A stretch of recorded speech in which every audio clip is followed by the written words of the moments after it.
My name is Lauren Rains, and this is my presentation on attitudes reflection.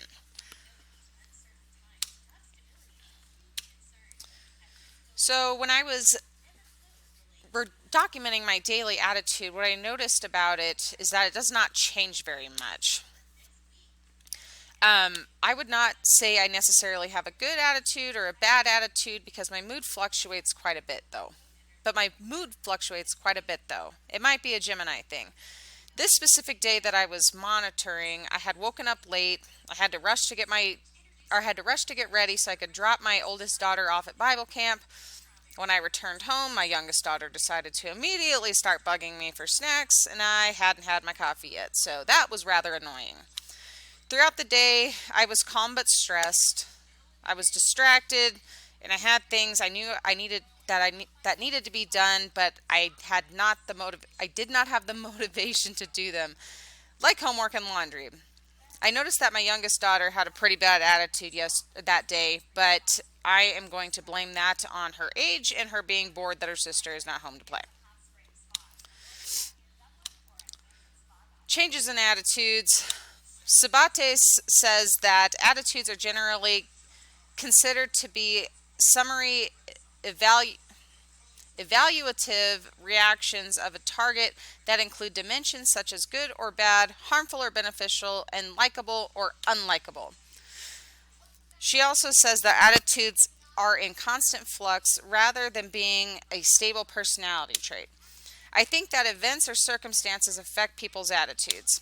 If someone is dealing with a difficult customer or coworker, this could affect the person's attitude negatively. I have days when I have good attitudes and days where I have bad attitudes, but most of the time I'm pretty neutral. When I was working in customer service, though, my attitude greatly affected my sales, which in turn affected my pay. So if I was having a bad day or had to deal with a rude customer, I would still just smile and try my hardest to keep a positive and good attitude as not to spread any negativity. Functions. Sabate says that attitudes help us organize our complex social world because they enable us to interact with it without having to reevaluate the same target person or situation each time we encounter them. I believe that attitudes are also contagious. If you have a bad attitude at work, it can rub off on coworkers and customers. If you have a bad attitude at home, it can change the atmosphere there. When you have a good attitude, people around you are more likely to also have a good attitude. What does Scripture tell us? The Bible tells us to have good attitudes. Sabate says that we are not always aware of our attitudes, though. I think that it is something we do not have complete power over. If we are focused on God, though, instead of daily inconveniences or letting other people's bad attitudes wear off on us, then keeping a good attitude is a little easier.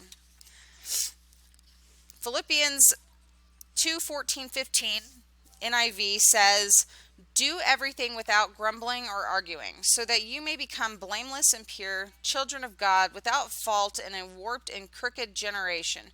Then you will shine among them like the stars in the sky."